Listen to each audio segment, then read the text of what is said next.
جبرنامه جوات جنان دم باش تماشاوان هجا بله تماشاوان ما امنیزی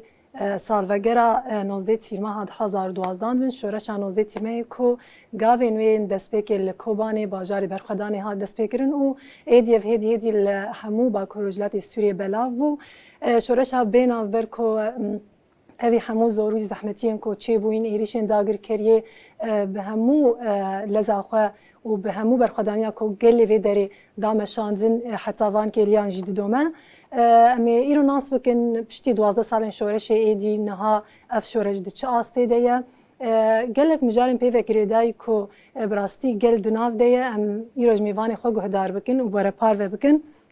بله میوانی مجی روکن احمد اندام کمیته کلی و اتفاق سیاست دموکراتیک کنگرستار هم خیراتن گلک سپاس هروها جوار عثمان ریوبریا مجلس جنان عمالبات شهیدان با کروجلات سوریه هم جیب خیراتن بله دمان دمیده نوروز دمهات اندام دسته یکی تیارا هاندنا جن و همان دمیده روزنامه‌وان هم جیب خیراتن گلک سپاس بله 19 تیرمه دست به کلو فیروست کم و هر سیاجی کلیه دست به کت برکی جای خود و شورشی دگرتیه بگم من دمام رو بحثوان روزین دست به کت که هستین جداتین مرو کو بزوری زحمتین چاوهاتن دست به کرن و حتی وان کلیان سرکفتنی کو هاتن قزنج کرن هم از جم حوال رو کند دست به بکم تجی وقت جنه کیم بیجن باکروجلات سوریه وقت گلیل ویدری هایی جکیلیا دست به که و شاهدیا و شورشی کریه بلکه یاری مگوت دست به کل کوبانی چیبو گاونی دست به کل ویدری هاتن آویتن لیدی وقت نهام هریما جزیره انجی الورجی مشاهدیای کرو آنم تناف دی جیان دکن از خوازم جو گهدار یعنی اگرن وگرن بریا 12 سالان بناف شرط و مرجین چواده از شورش ها دست بکن و هستی و بگیرم دوستمین سالوگرا شورش روش آوا شورش جن ام الحمو جنو جن جهانی و گلی جهانی پیروست کن هروها ببونای ام شهیدی خوشی ببیرتینن کوبسیا و ام ایروشیانت کن و ام تکارن پروژه خوشی بریو ببن راستا يعني ام بيجن قناخا كو 12 سالا ام تيدا درباس بونا بشرنجي درباس بو زحمتي وروشين جدا يعني اموك جنين جواكي بلكي هري زيدا بريا شورشي جنك آزاد جمرد هات چوات هي جنك كو بخويني كار بكي آزادا يعني واتها آزادية چواتين دي گرتن دست لي راستي بشورشا 19 تیرمه نها بلکه گلک شورش يعني د باكوري افريقيا تونسي دس بيكر حتى بروش لاتانا فين وگلك ولات ناف خود حواندن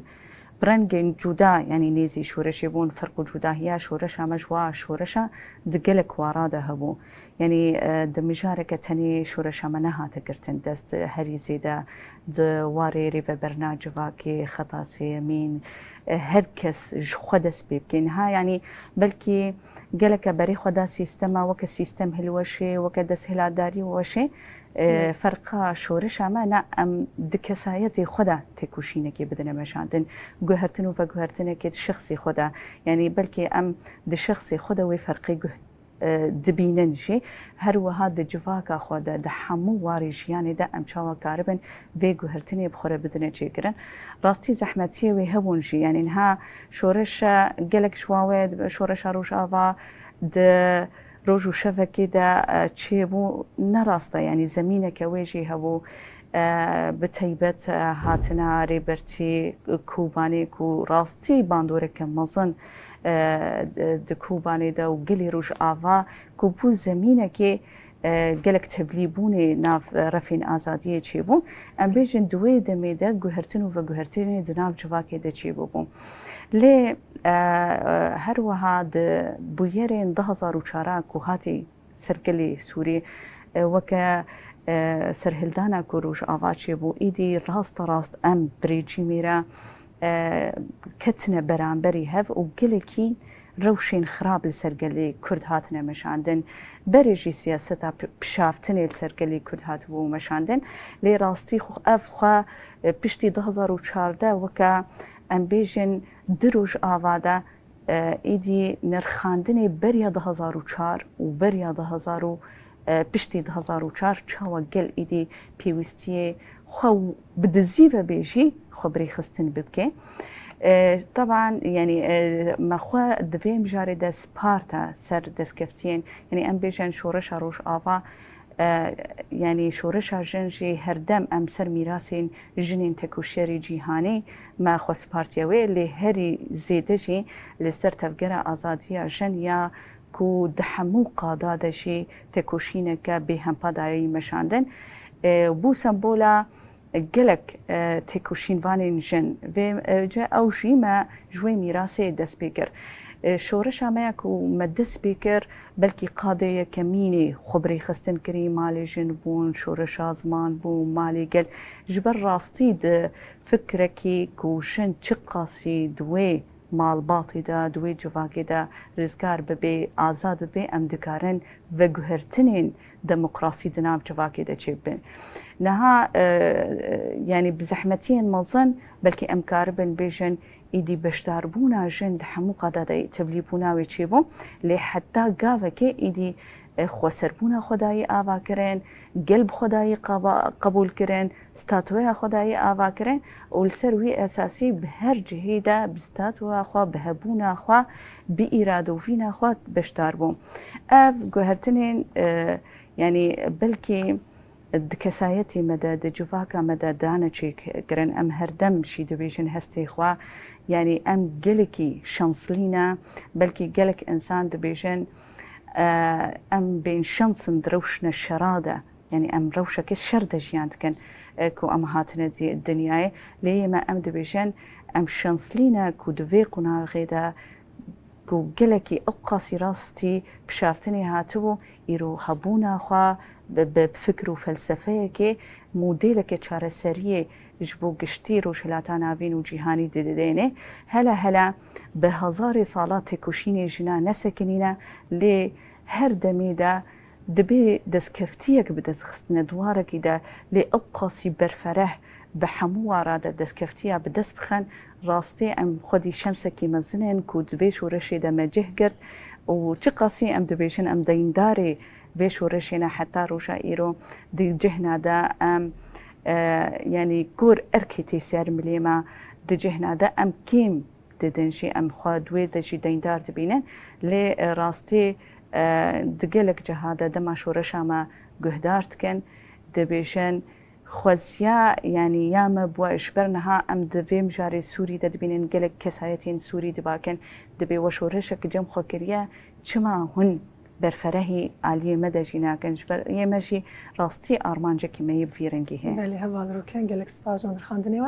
أمهرن جم هوال جواهر جي يعني هوال روكان قوت ملاك شرط ومرجن ويدمي هرز دجي بالك شان سر مجارة وق جن روشاجن چاوابو از خازم جواجي قدركم هوال جواهر يعني شرط ومرجن ويد سبيكي چاوابون ونها في شورشان وزي ترمه گشدان چاواب خراني گوهرينك چاوا بروشا سوريا دجم رفت كاربن خينو وق روجاوا كردستاني و باكروجلات سوريا چه گوهرتن چه انجام خورانی في شورش شخوا ام جي دريا اكراني ودا نوزي شورشا نوزي تيرمه ام همه سري در ريبر ابو بيروز دكن هرو هات همه جبو همه تكوشري ازادي اكو كيلي جبو امن اولهيامه و باراسنامه جي چمبرا دنه هر وهاجي جبو همه مالباتي شهيده و گلن ولات باريزي کو براستی برپرسیارتیا خال برانبری شورش جیرا کرن ام پیروز دکن براستی جی یعنی که هنه کی تبنش خینی آن ام 12 سال و گرم پاش یعنی شورش هم نه شورش کیش نشکی و بوجی براستی بنگه کی خو هبو بنگه کی خوی ولات پاریزی هبو بنگه کی خوی شهیده هبو بنگه کی خوی يعني وكود ملهش منديده يعني نخبا كي قال هبو عنقو باشا كي قال هبو ايدي جابو بيرا مرحلة كي ايدي ويدس هداري مثلا شدة ربازي رجيما برقالين كوسا حمل ربازي بأخلاق سرجفا كابكارتينين ايدي نما قبول كرياني دوي كلاندني ده يعني تكلاندنا مثلا ام بيجن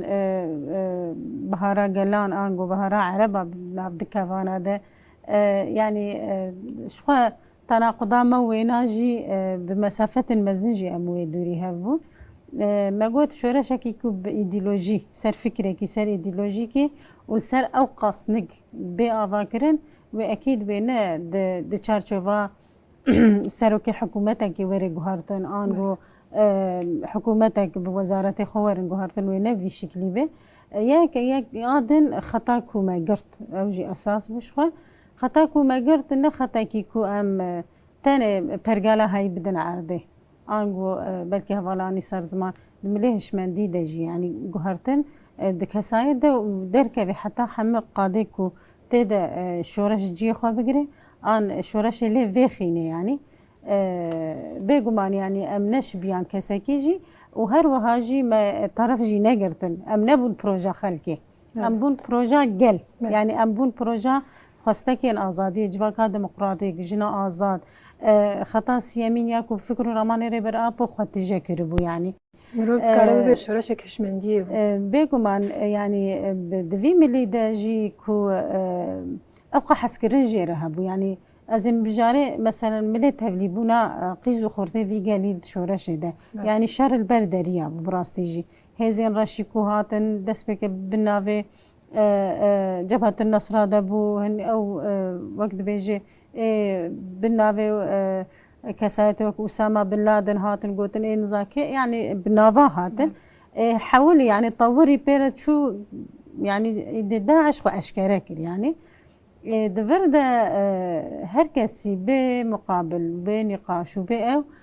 فدكاريا خدا ديار كرنج بو بشورشي هركسي راش چك سلاح وبقيزي خواب خورتي خوب تبلي هزين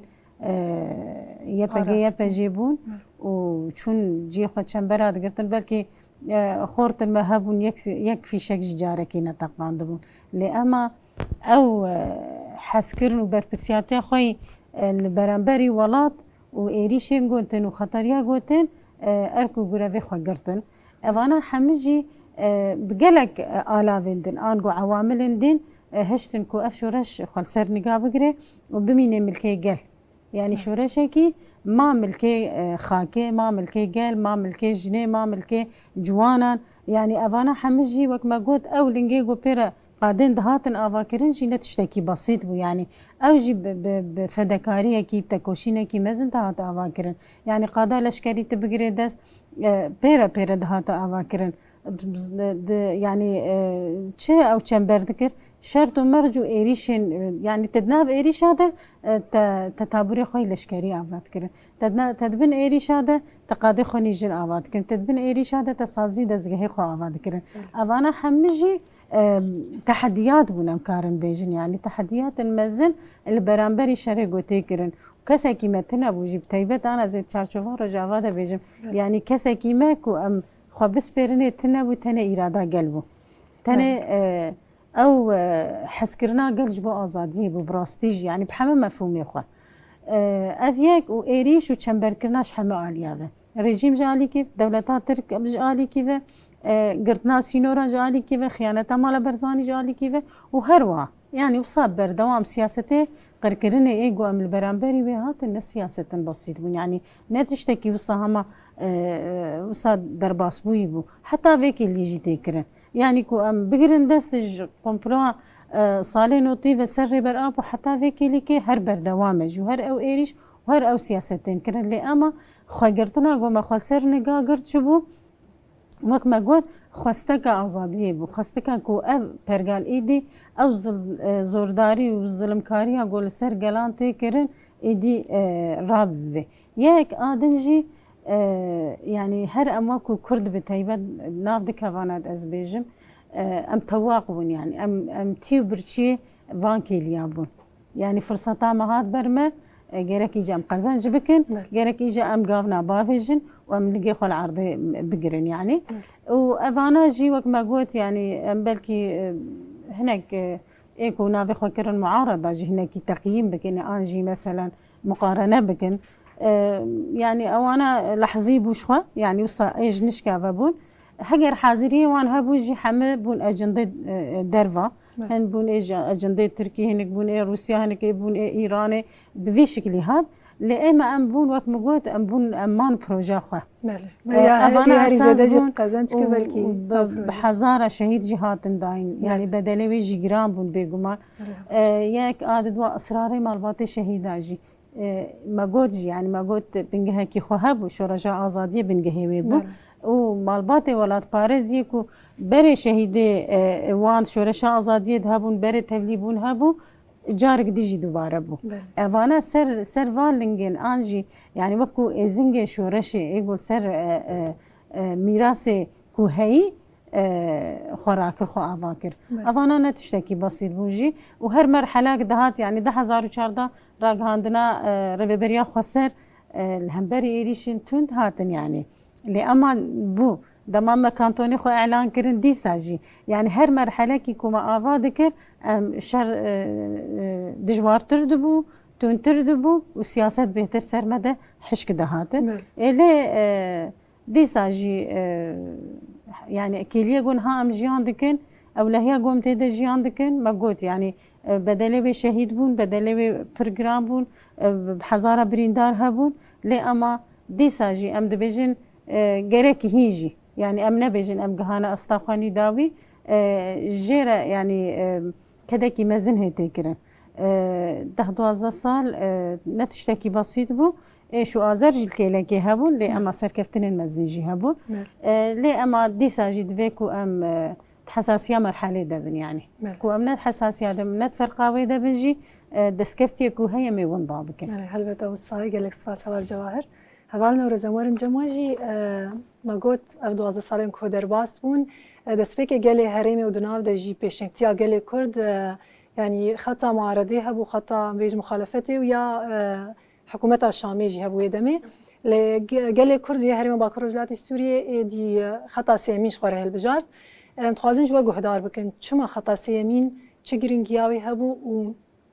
براستي اف خط گشت ارمانجا کو تي خوستن و گل بويه كي بانك دكر يرو او تشتي گوت خوستن هاتن بيكاين سراردي گشتن ارمانجا بله دسری ده اجی 12 سال وگرا شورشا روجاوان جا آواکری و خطه یه شورشا روجاوان که بنگه هک جیره هات دانین هول خبات دیرک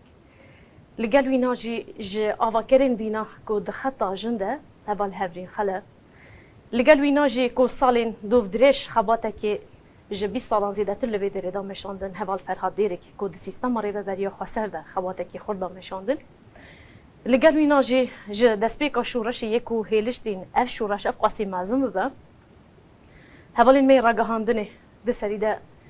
هوال ایلول نوهلات هوال دلیشان ایبیش هوال نوجیان ارهان لگل وینا جی همو هوالین ما یه راگهاندنه لگل وینا جی همو شهیدین شورشه ام وانا ببیرتینن و لگل وینا جی ام دسپیک دست خازم قال شرط مرجين راجهاندني بكم واللي قال وينا جي برسبه برصواب بدنا نها ياكو شورش كره شورش ياكو هلشتي افقسي دنگ بده بيگومان د دسبي كده چوا شورش جبچوكا هي بدرفتي افقسي مازم بو راجهاندن جي بدرفتي مازم بو و هلشت كو افقا شورش بنابو دنگ ببا انگو خواتك سركه تبي كمو كرتين خو تبي بدرفتين خو د جبهان ده هر قاده جیان ده ین کو نخواستن اف شورش آوا ببن چوا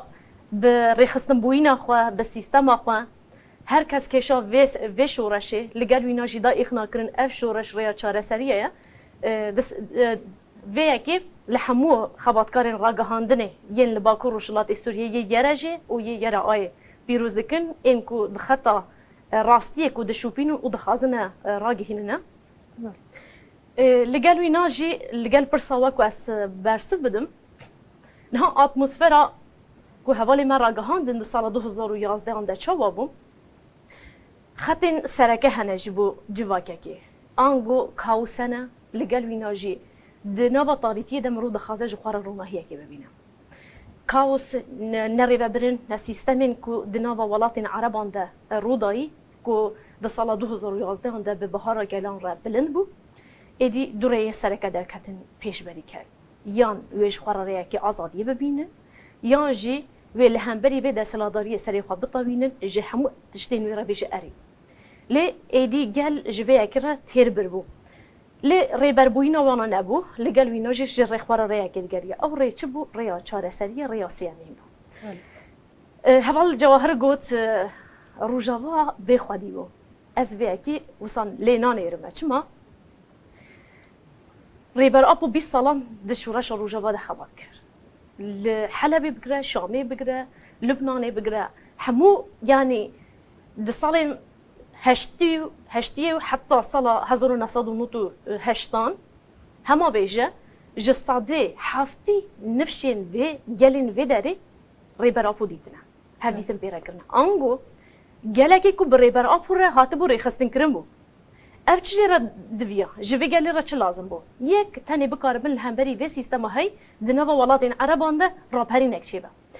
آکو هیلشت ریا چاره سریه کو گر ریبری خوابه بینه اف بو آنگو ریا چاره سمی یا سیمی ریا گلین با کروشلات سوریه بو یا ریبری خواسر بو آنگو شورش آنوزده تیر مهی بو آکو هیلشتی و بالاتیر حد داگره چه بو یک گلک ری خستن کری دو هزا که جبو سیستم خوا به آوا بکی ابو نه چما هزی دیتری ناینه ده خطا سیامین ده دستلاداری نینه ده خطا سیامین ده قانون دولتی نینه لگل وینا جی دولت داری نینه بی مافی نینه بن پیکرن نینه چوساندنا مافی جنه نینه چما خطا سیامین او قاسی ولاتین عربات هوی افقاس دستکفت گیم به شورشی ناینه جبر با کروشلاتی سوریه شورش روژاوا سیستم ریبری خاصر دستلاداری قبول نکرد. آنکو سیستمی که لدجبری دستلاداری قبول دیگه اوجی چیه؟ سیستم دموکراتیک آن تا دموکراتیک آنگو همو گلادنا به خود دهوینه همو باوریا دنا به خود دهوینه و همان دم گرینگی ده پرنگی پرزمانی و پرجوربوینه. اف دهیله ل ولات دیترم بروی که نبینه میناک ام بحث حکومت شامی بکنه. گلوج دروی عربی تشتك هيا يانجي تهوي هالبجارتن چه جدار وي بشار اسد انگو سیستما کو بشار اسد دانه نامزدین کووید او دانه دبکو کسک هالبجيره هر چه قاسی نامزدی خدانه جي فرمالی دبه لانها سیستما با کروشلات سوریه دنگ داین چه دبه هر پیمانا جواکی چه دبه اف همو بر باز دموکراتیک چه کره انگو خطا سیامی لدجبری دستلاداریه خطا دجبری دستلاداریه بگومان هر دم ده هدف ایریشان دهش جبوینا یک خطا مزن بوینه د دوجی خطا ایریشا کو هر جاری لسرته خطا با کروشلات سوریه افج خوره گرد هر چندی ایریشا بنجی ویله هندری وینا برخدان هوا جبوینا امج حوالی جن بنیرنه ج کنگلاستار بنیرن زنوبیا بنیرنه سازین میم پرورده بنیرنه دنوا با کروشلات سوریه ده بری شورش روجاوا رژه کارکرنه یه حوالی جن دنوا خواتان ده دبکو ساده بیزبه لی نها ساده هفتی تو دکاری لهنک سازیا ده بنیری جغینی سیستم هفت سلوکاتیه کو بیوی نابه انگو سیستم هفت سلوکاتیه جیوه نگره و دمه یا کو هریمین داگر کری و چما به یکی قبول بکن و ده سالاداری وقت یک بچه و سیستم وایان کو 100 سال خال سر دم مزن کرن هشمندیا میر دولتی و یک بچه البدری نینه البدری فراستا جن هیا هزا که دستلادار فراست آزادی جن جبو خوا قبول نکرد جبو این از دویجمه شورش روجاوان نتنه بو شورش یان ام بیجن تواهی گلان لگر وی ناجی براستی اف نتنه وک سلوگانه که بو شورش جنان دو تو دنیای ده جن افقاسی نبوی خودی اصلا تو جاری نبوی خودی افقا زمان تو جاری نبو افقاس خودی وین جبو اینا د سری ده لما كنت قلت شورش روجاوا تو برقيم هي دچاوي حواله جنده دبين جبر كنت خد بيني انغو راستيه خد بيني تو لجهه كدي تري راستيه خنا بين هيزا كي وسطنا بين افا دهيلايكو افقاسي في سيستم لهمبري هيزن دسلا داربا انغو سيستمين هري من داگر كري رابا ودا ممرت كارب بيجا هل بجارتنا في خطي تقاس راستو بلرينا بيگومان از لغوري نيرينا من دبكو حواله ما جدا بفكرنا لاگر شورش روجاوا خطا سیامی نهات به البجارت یک فرق ما جهری می دیتری نبا لگلوی ناجی دمات وری سر بجارا کردان و تو تایبت مندی کردان جهری می دیتری نبانا اما ایزد کنه لگلک هریمان هری می دیتری کردن بس بین اصلا منه به زمانن حتی دبیش اصلی ما کردن للوی دریده یک کردان به فلسفه ریبر آپو خواه ناس کرن بون خودی هست نها اف راستیه که کرد نکارن ببیجن همه مب شورش را دست بگیر نها تفگیر آزادی کردستانه لباکور کردستان چه دست بگیر بگمان تایساندنه که پرخورد لسر بیداری که نها لروشلات کردستان جی همان دم تایساندنه که پرخورد ابو لباشور کردستان جی ده سال نوته ده حتی وان سالین داویه جی دیسا راپرین هبو بله اف راپرین لهمبری دستلاداریه بو لهمبری دیکتاتوریه بو لباکور کردستان جی اف لباشور روجاوای کردستان جی اف سیستمه که به رنگیه آنگو سیستم خاناسکرین دانا ناسینه اف بگمان مرون کار راحتی بیجا چه بو جبر کو اول جواهر راگهاند کو گلی من باکور وشلات سوریه فری بیاگی نبر بو آنگو سیستم بعض لی دایی مشاندن سیستم که پرنن بو سیستم که بیکو خواته که بده مشاندن آگرنگ تنه روجا خوا بده مشاندن روجا خوا جیان خوا روجانه بده مشاندن اف هبو وقت دیتری نبو لی لهمبری بینا سیستم که مرود خازه خطا آزادی بده مشاندن بگمان بدلی بگیرانه لی سرکفتن این میناجی مروج میناک جهان را دبا میناک ایرو اف شانازیا هری بلنده جبو گلین با کروشلاتی سوریه جبو هر جنکه کو ایرو دنگی و لجهان تی مشاندن از دخازم میناک چند توالی جنب بدم میناک هوارو کن احمد و گلک هوالی مین دیتری هنم هوالی مین کنگلاستار هوالی مین کو دخاباتی دیپلماسی ده و هوالی مین شهید بویاوی اف بون ناسنامه اف چه بون ناسنامه بگمان آوا خواهیشاند کدان مزن بون به هر خست کتنا وان را جارک دیتر رابون کدان بلند بون اول سرکفتنی چی دیگه بله بله گلک سپاس هوال نوروز هوال رو کنم بین جمعی هوال نوروز اینکه بحثا بیشتر دستکفتین کل به هرمید کی جان عالیان د قزنج کر شورشی بحث هرمین داگر کری جیکر لهنه کی ام برفره بحثا اینا بکن بنرخینن ایرو دماکو مخالفت ریک دش خوره هل بجارت آنجید بنسیا هنه کیزن زنده تیمبری و برن وانا چون داگر نریناوه از بیچم شورشا کل درعای حمصي دسبيكر يعني بلكي هناك عفوي بوش قرة راستيش بر يعني دقلك ريبازيش يعني دا افريجي ما في ندابنا انسانه جبوي شورشكا يعني عفوي هات دسبيكرن لي تشاور يا اخوا شاشكر يعني امبيشنش جوهري خدركت مخالفه يعني دسبيكا خدا ريا دسهلات داريه هالبجارت بلكي نها هناكي هفال نوروز اني سر زمان فرقه موج دسهلات داريه تشيا مخالفات اوري هالبجارت راستي اخوا نهل بجارت وريكا ديمقراطيك كو هركسي سيستم كننا فنديبون هركسي دناف خدا هربيك هاتا رولا جنتي ده هبي نكر بوشي بلكي دسبيكا شورشي هناك جواني ناري خستن كري يان امبيجن خناس نكري ديروكا خناس نكري قلي كرد تبيبات تنسيقيات ابون لي راستيا او مخالفة كو آلا كردي ده سريكانية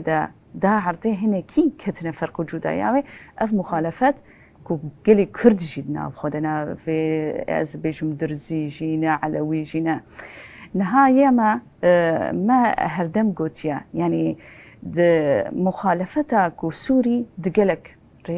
رياضة درباصفو ودقلك جهاتا جهاتا فروتن وبو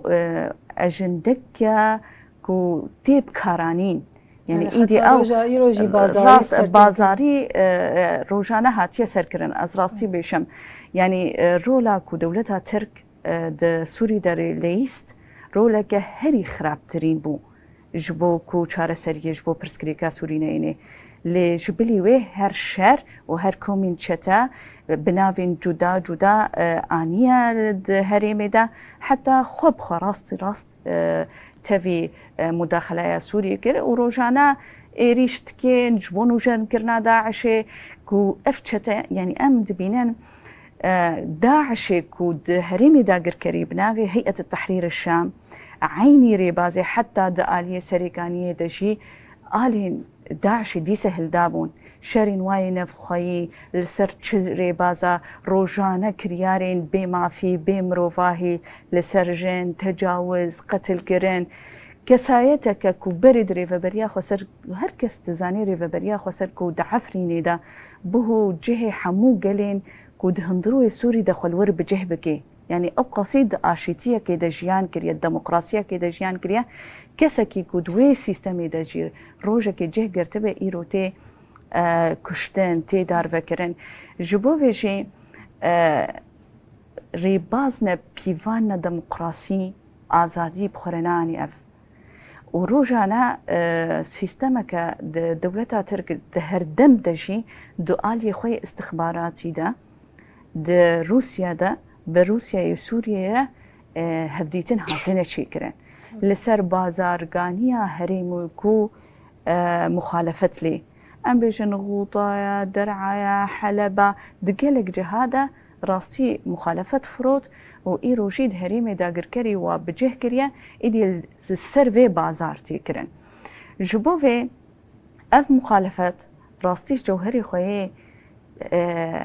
هیوین گلان که یه شورش دست بکری دیک چون جبو ویشی دگلک جهاده بشتی اف نقاشی بازرگانی و لهفیتنا بريجيما سوري كودو چقاسي زماني اردوغان توش بوجي برانبري اسد دسبيكا شورشا سورية دشي ايرو چقاسي برب تنازلات دچه دا غاربه و هفديتني اف حمو بازار جيتي چه جبر سيستمك ديمقراطيك دهريمي دهاتيا چيگرن و راستي حمو آليه خود جي براتيكاوي هيا بلكي گلك جارادا يعني اردوغان دما شرين كوباني 2014 بزباني وكا لدري داعش آخوي وي كوباني بكوي وي كوباني بكوي د 2018 بشتي يعني امزانين حم تقاسي قلين عفريني برخودان روش آفا بقشتيجي ليه مخابن سياستين قريش سر هريمي مداخلين دا أسطا هريمي دا إقليمي دا أم دبيجن دا أسطا جيهاني دا برجواندين هجمون سر هريمي تيكرن بشتي شري سريقاني دقوتن وي اف سيستم هلوشي ايدي نامني لي راستيا خدا اف سيستم سر بياما نها مخالفتها هي هردم بشكريا خدا بو اردوغان دابو سيستم دولتها ترك اي ام دبينن ايرو زختار سر كوچبراتي كرن هفاتنك السياسي چي نبوا لغور بيواني كو امبيشن جويني نافنا تويل سر چاره سريا سوري 2022 بنجي و 4 هردم نقاشين جبو مرحله ك انتقالي تيكرن ام بل هفاتنك السياسي چي نوا حتى اف بازار لسرقل تيكرن جبو جي هردم خطا هري زلال جد سبيكا شورشي حتى روجا إيرو أف خطا سيامين بو يا هردم دقو أم بچاره سرية كسوري ربون بچاره سرية كو سوريا كننافندي سوريا كديمقراس سيستما ريفا بريا خوسر راستين ها جانا أم دهري ميداش خود برسن چما أف دولتي إنها قمون يعني راستا قالوا 12 صالة سوري شي بيرا 16 يعني شورشا سوري 16 صالة چاره سريش بو سوري نبو نراستا يعني جبر سیستمین فردرال دا استا جهانی دا رنگی خدایه کو هر کس کل کارن به فرجیان کن چاره سریه بخورتینی چی قاسی ام راستی زحمتیه جهاتن ما پیک آنی ما از بیجم بتکوشینا که بلند ما پیک آنی ام گلک دستین جدا ناف مدهنا فتنة وفسادية دناف عشيرين عربا دا ددنا چيكرن مثلا بويرين فيداوية الدير زوري چيبون جبو تفاقا مخراكن جبو جي إيرو ريفا بريا خسر تبي أبقاسي دهرمي مخالفتي دا ريا خوشاش كرن بونا آموركي دستي دولتا تركي دا لي ديسا ريفا بريا خسر بدلكي فكري دبيجي أم ديسا دكارن جبر كو خطرين سروا كرادستي ريجيمي بنم زانن ريجيما كنا او قاسي عفوكارا كو اف انسانين برانبري ودركتي وري عفوكي بتسويه كي وشاره سريه بيني نا ديسا ام وكا مخالفتك الديمقراطيك ام خبنافتك وكا مخالفتك الديمقراطيك ريجيميرا ام برب شرطين سوري جيناين جبر او هر دم تنازلات اتخوازي ام دبيجن ديالوكا بريجي ميرا دبن شرطين كو ديمقراطية جهري ميرا بيني مخالفاتها هيد هريمي دا قركرية ديجي ديسا كل خوفاقري جوان دستي دولتها ترك دركوي ديسا ام فكرينا كو ام مخالفك ديمقراطيك بهفرة بدنا مشاندن هروها کەسایەتێن کو لور ڕاستی خەتەریەتێن دکارێ دلێ هەرێمێ vekiriya ژوارە و چارەسەریە بهەورە ببینن و چارەسەریە سووری وێ بخۆ وەرێداین ئەفشی ڕاستیامە بوو سیستەما رێڤەبەریە خۆسەر پروژەیە گەل خۆبخوا بتفاقا خۆبخوا کاریبوون وێ پروژەیە چارەسەریە دێنە هەڤڵ هێبێ دخوازم لەگەل نرخاندنê heval hêvî yê heva rûkan niha tiştekî biviya wê heval li rûkan bal kêşa ser ez dixwazim niha Sûriye tu carî nebûye xwe hikûmeta Şamê tu carî nebûye ya ji aliyê Îranê ve tê rêvebirin ji aliyê Rûsya ve hatiye rêvebirin ji aliyê Fransa ve hatiye rêvebirin eger ku kaosa ku niha dewam dike jî ji ber ku ew bixwe wekî sîstemekê wekî welatekê wekî dewletekê hîna bingehê xwe tedî ku ew qasî salan e jî lê nekure yanî her ji aliyê hinek ve hatiye rêvebirin li gel wî najî niha heva rûkan qala muxalefetê kir ku hêzên ku dest didan ser derdê hêzên desthilatdanî ne ku vê pirsgirêkê çareser bikine her kûrkirina vê alûziya Sûriyê ji bo berjewendiyê wan heye ji bo wî ne hem civînên Astana hem civînê Sûçî li gel wî najî civînên cûr be cûr ev ji bo berjewendiyê wan ne niha em bibêjin hikûmeta Şamê bêje tamam ez bi rêveberiya xweser re hevdîtina bikim ku gelek caran bersivên rêveberiya xweser ku li bendê bû ku ji aliyê hikûmetê ve werin nehatin ango her pirsên wan daxwazên wan a bê bersiman li gel wî najî niha welatekê ku ev qasab di nava kaosî de dibe ku bibêje ez naxwazim ji kaosî derkevim dixwaze lê ji ber ku hêza wî neyawiye her ji aliyê hinek dewleta ve tê rêvebirin ji aliyê hinek hêza ve tê rêvebirin ev rê dide nîşandan ku wê tu carî li gorî ku tê xwestin her çi xwase û nexwaze jî lê hewldan hebe jî wê neyên vê rêyekê ji bo wîne ev giring e gerek mirov bibêje hêzekê ku ji aliyê welatekê ve were rêvebirin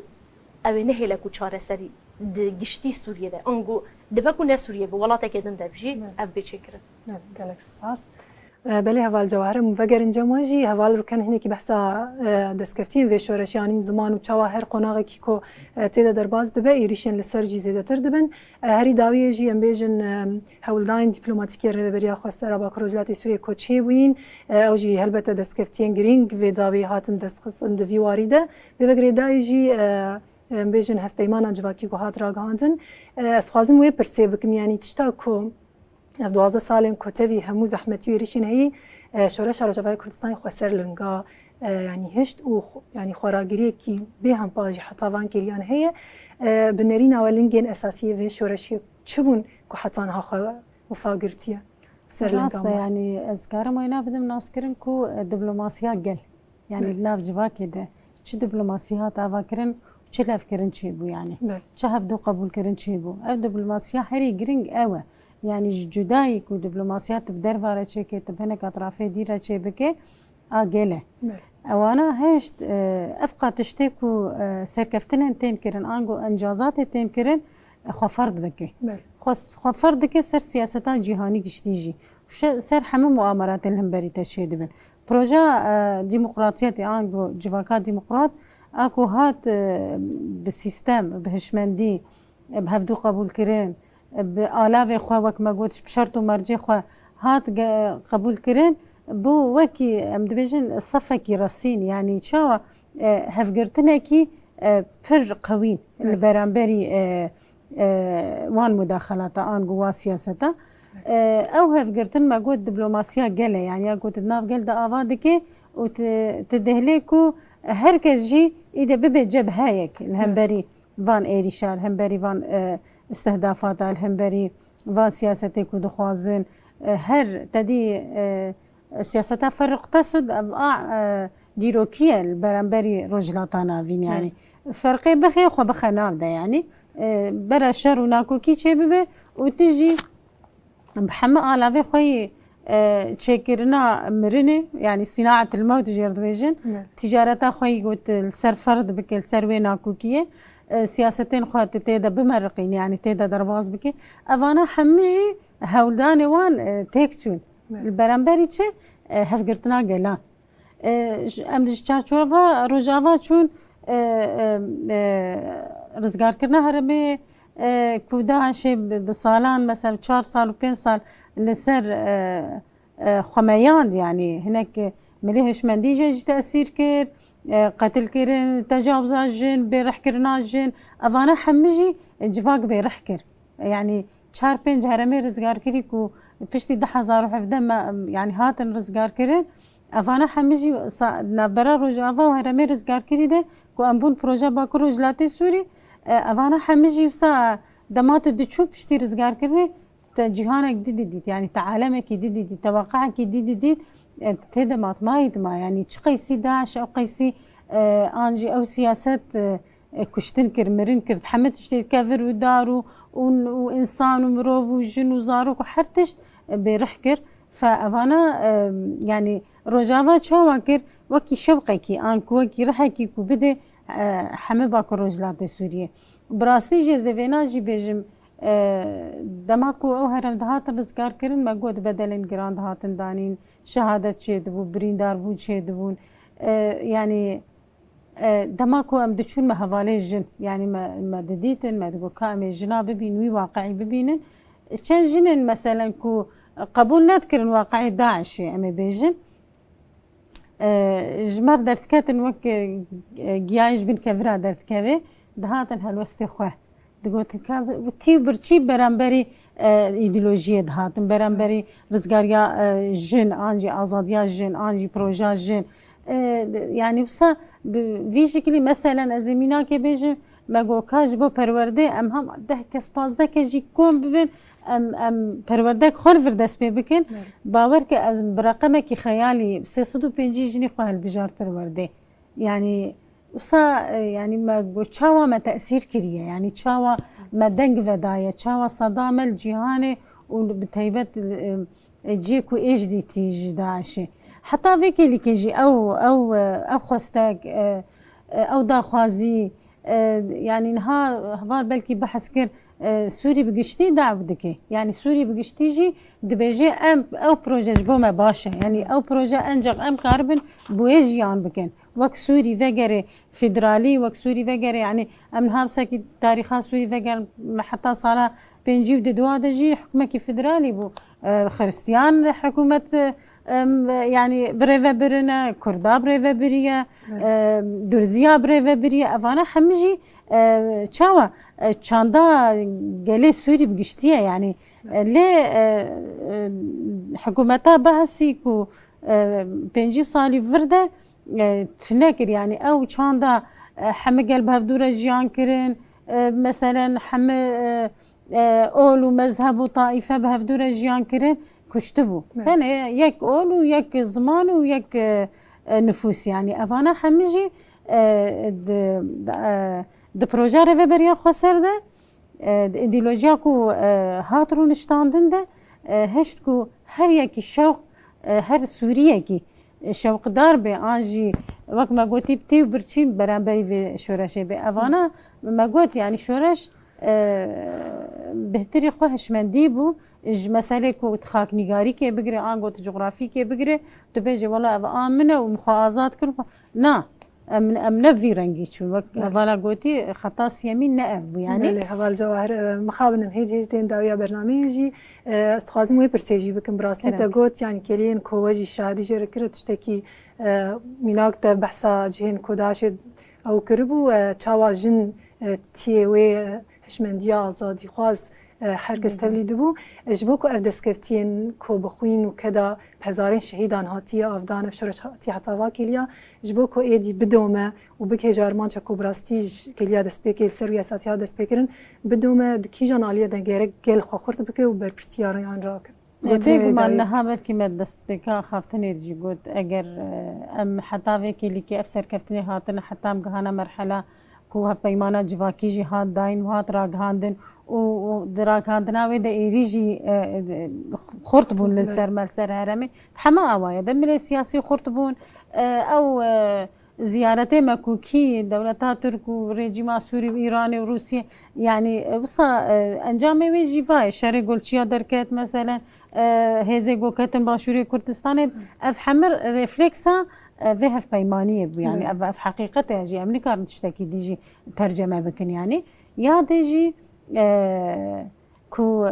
جبو كو ام بباريزن جي براستي جي يعني بحزارة شهادات بويا بحزارة بريندار بونه يعني ما بدلكي جراندايا الجور فان بدل دسكفتي جي هنا دسكفتي ما از فينا جبلو باش شيروفا بكم نتاني آلاوكا عن جهكا عن آفايكا دسكفتي ما هشمدياكو ما آفاكري تيك ناتشي تأثير جيه كي دن شاري طيباتي قلت السرمة تيكرن يكون هم برامبري بيتين ام وي شاري طيبات علاجاوي انغو شاركو ام برامبري بينا بكن شاري قالي شورشگريه انجا غبوي ام كاربون وي شاري تيك ببن وان سياستا تيك ببن ف بارسنا دسكفتيا اركو غورافي ماي وقال مالباتي شهيدا دسريده اجبركو تمانوي دانه او برپرسیاری وانی درجه کمن او هر کسی کو بیرو باوریا و به پروژه آزادی هاتیه دسری دجن و هر کسی کی خوک تگوتی خبر پرسیار برانبری وان دسکفتیا و وکدو امکا گو هاتی دایم ببینه ام دوی باوری دنگو اوانا به وی مفهومی بگ تگهیشتن و پاراستی به حتی داویجی و سرکفتین هری مسترجی چه ببین وداوي داجي يعني ام دي ساجي فيروجي الحمد قالي ولا باريس الحمد تاكو شريعة آزادية ديسا الحرجينا كي كبيرو باوري بمفهومه كي راستو درس برانبري آزادية ديشي ام بيروز دكن وافكد بويا الهر كسي جي بيروز به مالي قالك سباس هفالنا روزموارن جماجي راستي قال خال هن كمرو بحثوانا بك دمجي تيرينا كي مخابن دەستپێکی زێ پرسێ بکەم ئەف هەفدیتنین کۆ هەری داویە دەبێژن کۆچێ بووین ناوەرە تورکیە و حکوومەتە شامێدا دۆهژی سەرۆکەی سووریە بەشار لەسەر دەبێژە کۆ حتا دەولەتا تورکیش هەرمێن داگرکری ڤەنەکشە و پشتگیریە یا کۆچتەرۆرەکریە ئێدینەکە ینی ئەم نکان هەفدیتنێ بوانە بکەن اون وی هلوستا شامی چاوا دبینن و اگر لافکرنک چه ببجیل سر اساس کو او دبیجن و چاوا به انجام بنریناوه aslında la piştî daxuyaniya pêr ku Erdogan ragihand em dixwazin Esad dawetî welatê xwe bikin nebe em xwe dawetî welatê wana dikin eger nebe jî dibe ku welatekê sêyemîn bikevin navberê de em bi wan re birêka wîna hevdîtin bikin piştî wîna daxuyaniya Beşar Esad ya ku got heya ku herêmê me dagirkirî inê rizgarkirin dewleta Tirkiyê dernekeve ام هفدیتون نکن برای جهاد برا گهاندن اف راستیه که نها براوشه هی سوریا نامشی و همان دمی دولت ترکجی حتی که هفدیتونه نکه گلک تاویزر جه سوریا نده و نکاره به پروژه جدید بنا جبو بینا همو هولانی ویه حتی نه هولانی وینا حتی رجا کرنه وینا او ولاتنا مانکو ایدی داخل جی نکه نها مرو ویا که لبندواریه ببینه دنبال ما هکی ده سه پای بلند بازرگان شورمن و لگل مینوجی دیسا شورمن دکی دیتری شوی دیتری یه بشار اسد یه کاری در وجی لگل مینوجی افسی کس دنبال ما هکی ده جیان خوش دستان یانجی وفات کرده اف باندوره که چهار سر سوریه بکن بگمان اف گمانم بخاره چه دیگه آنگو سوریه بعد برگوهردنه که بچرانگی بده چه لگل مینوجی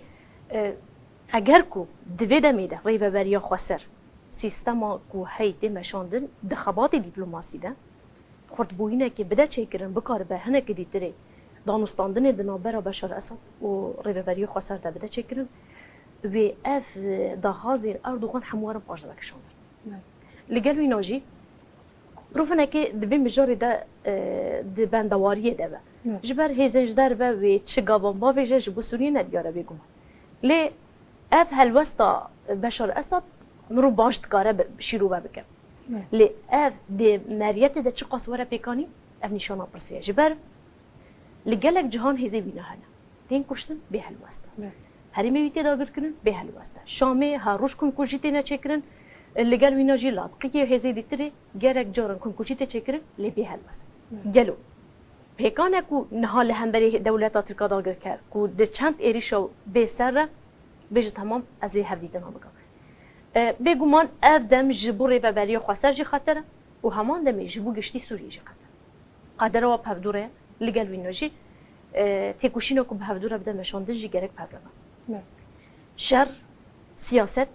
دیپلۆماسی بەهەورە دمەژێ لەگەل وی نۆژێ ئاژە ڕێبەبەری خواستەرتی خواستن دە هەموو هەلیان دە بکارە بە vêyekê tensiqekê xwe dide çêkirin û va valetiye hey yekser dagire çawa şareşa di sala 2012 de kirî gerek heman tiştî îro jî were kirin li gel wî nojî ev bêguman dewleta Sûriyê jî di nava tengaviyekî xwe de ye çareseriya me bêhvedanekê ji wî nayê jî ango çareseriya wî nayê jî ji bo wî ne lê dîsa siyasetê ji derve çawa bibe mirov li benda gumanê ango di nava rojê de di nava 24 saetan de gelek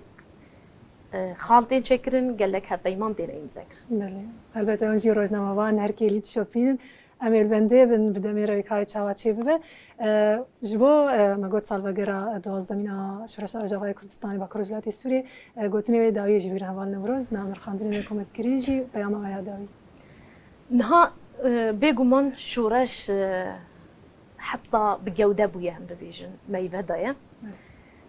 اگو اف هیلش دوسا به جوده ببجی راگهاندم بود. بیگمان گلک هزین جدر و چوا دالی لشکری ده و سیاسی ده دمشینه. نه دالی راگهاندنی دشی سیپرکن پرخورد لهمبری به سیستمان دموکراتیک هم. لهمبری به یکیجی بانگامن. جی همون روزنامه وان اوکو بکاربن خطا راستی بشو بیرن. خطا راستی اوکو خطا کن هشو رش روزوال لسر دمشانه. gelek hêzên ragihandinê li ser propaganda dikine gelek medyayên başûr hene ku divê derê xwe bicêkirine gelek hêzên desthilatdar hene ango şerê propaganda dikin şerê psikolojîk didin meşandin niha rojnamavanên li vê derê bon xwedî tecrübe êdî ew jî bon xwedî zanîst wê çawa tev bigerên çawa rastiyê derxînin di nava zûr û zehmetiyan de hêviya min ji wan ew e ku bikaribin هین زیادتر به دل و جان به خوات خواب آورن گریدن. آستانگی هنه ل آستانگی مرو نخینه. آگرینگ مرو بکار به فیک در باز کن. ملی گلک سپاس والا روز. اول رو کم بینجا ماجی پرسا خیال داویه جواب بکن بلکی و مدنوا خفتنی خود بحث جنان کر خریستن کرنا و انا دنوا و شورش ده و شورش جبو انا چانی چقدر زنج کرن جبو کوجنجی افقیس نگوت سر میراث کی هاتی حتی رجایی رو جبو کوینا به پاریز گرگ جن هری زیادتر چه بکن و براستی جی ایدی وی شورشی بدن دوماندن کو هیوین کو لسروی اساسی دان دست بکرن حتی داوی ماینده ببن. شخوا 12 سالی ما شورش یه مگلک آخفتنا داشی یعنی گفو ایریش داوی نبونه تیبت سر پیشن گیشن کو دخوازن وینا و اراده و شنا بشکنن گرگ امشی وکشن دراستی خدا روش کلیب گویلی تکوشین و برخودانی دبن هم دواری جواکی ده روشانه ام بیجن یعنی ام هر دم دوزاشن یکتبینن جنگه کو تندید سروری گرن تندیه سر ما وکشن جبوجی هم ایریشش در و هم ایریشه ام بیجن دواری جواکی ده زحمتی تکوشینی دنیا مشاندن ام روشه که راحت جیان لکن چقاسی ام د 12 سالین شورشی ده ما گلک دستکفتی انی نسر زمان هلبته نه حسان بو اف دستکفتی زحمتین و بدلین گران هاتن گران ام نرخ و قیمتی ویزانه بن و ام بپاریزن پاراستناوی د آلیه فکری د آلیه سیاسی د آلیه رشگری د همو اراده جدی خستن جبر ام گلک تکوشین و شورش اب هبرد دنه مشاندن هەگەر ئەم ڤاتەکوشین و شۆرەشاژی هەوڵدانی مەی گوهرتن و بەگوهرتنە ڕۆژانە یان تەکوشینە ڕۆژانەژی نەبن ئەمی نکاربن سەر پیا بهێلن دنا ڤقاس شەرین دەردۆرامە سیاسەتین دەردۆرامەتینەکردن ئەف تێخواستن یادیشی ئەم خۆت تەنگاڤ دناو خۆدە نەهێلن وەکە باکوور و ڕۆژهەلاتی سووری ڕاستی ئەم بکنە مالی هەموو ژنە گشتی ژنە بتيبت قريزين روش لا تنافين كوشيان تكن أمبيشن إيرو العراقية الإيرانية الأفغانستانية الفلسطينية اليمن السوداني جن قربانين هري زيدا يفاشو رشاي قلق جارا مرد آخفن دبي جن چاود شورشا ودن ابو قروان چاوا كاريبو خو بباريزت هلبتا شيوازن آمورنا وي فكري ايديولوجي ريخسني هري زحمات أو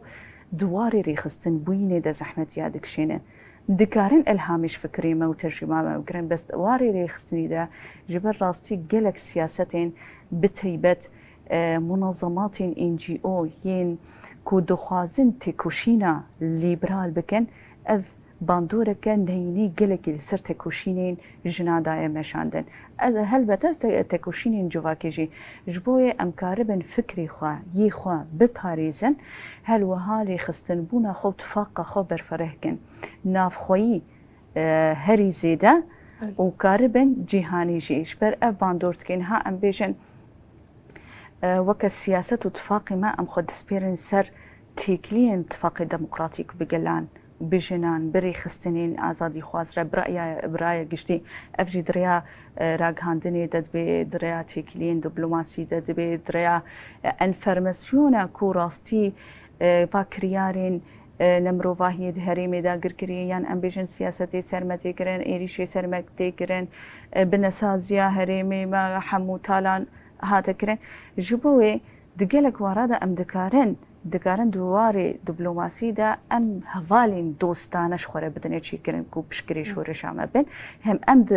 دناف خویی دا خو بپاریزن خو خورد کن هم ام تجربه خو بکنه گشتی و پارو بکن هم دفاقين ديمقراطيكيين قلان وجنان دا جه بقرن تكوشينا خويا هفش بدنا مشاندن جبرام زانن 100 ساله بيستو يكمين 100 ساله ازاديه جنا اقاسي جي جند جيهاني دا راستي قفين جاليه دوله بوين جاليه نجات برستي جاليه اسلام سياسيه كو هري زيدا سياستي سرجنادكي جبو فيشي امكارن باتفاقي خو جوهرتنكين جبو ريا چارەسەریە دنا وەقە قریسا دەدێنن نەها شما وەکە کورجی خۆستن یعنی هەم ڕاستی کوردستان شانسێکی ڕۆژئاوا شانسێکی دیرۆکیە چ قاسیمەکاری بۆ قەزەنجکردوی شانسێ و دو ساڵین بچووکدا نەها gelek ژمر دەبێژن هون لەزگینن پێشکەتنا دا يعني چما هون أقاسي لزجينين وجهة دبستان فكر وزماني حتى دسبيكي دا دمامت قو شورشاجن تقول هانا وقتي ويش شورشاجن بكن هلا بلا سيستم بكا في أم شورشاخوا چما هون زين لزجين في بيمانا جواكي تشيتكن هون في تكن نا أف شانسكي ما يديروكي هجر أم إيرو قزنج نكن أمي راستي ونداكن دفي شانسي ديروكي دا اتفاقا قلي كرد يكيتيا كردي قلي جرينجا جبر راستي لهري زيدا از بيجم داگرکریا هشمندی یا سیاسی یا آبوری حتى یا عسكري لباشوري كردستاني وقت دسكفتي قلي كرده بقربانين كردي هاتيه افتاتو آواكرين اوجي باراستن اخوة شركة ايرو لويتي كرين خطرية كر سرما ايرو شركة متي كرين خطرية سروا ايرو ايري شكل شنقاليتي كرين خطري سرما تواهي كردستانية 100 سالة بيستو كمين از بيجم 100 سالة بيستانا كو كومبلوي اتفاقين سايكس بيكو بارشكرنا كردستاني ايرو هبونا ما هي ما خو باراسيا ام خودي ايديولوجينا ام خودي فكرة ام كاربن دريا جنادا بيشنكتي وقل جي هالوستي خوا برانبري خيانتي بدي كرن ام دفيق اتفاق خويا يكي تيا كردي بدنا آفا كرن قاوين بربي بمشن دا ام كاربن بعد دسكفتيا بباريزن وراستي ستاتوي قزنجيك وقلي كرد حتى روشا ايروبيك اني ام كاربن بباريزن بله گلک سپاس من خاندری من هیجام ایدی گشتن دایا برنامه انجام کمیته کلی اتفاق سیاست دموکراتیک کنگرستار روکن احمد گلک سپاس بود سپاس خوش بله هر وها اندام دسته کتیارا کاندنا جن و دمان دمی دروز نموان نوروز دمهات گلک سپاس بود سپاس خوش بله ریویبریا مجلس جنان آمال باطن شهید آبا کروجلات سوریه جواهر عثمان گلک سپاس بود وجدار بناوش بله تماشاوان هیجال و دریم دیگه هیجن داویا برنامه خواه حتی جارا کدن هر شاد بود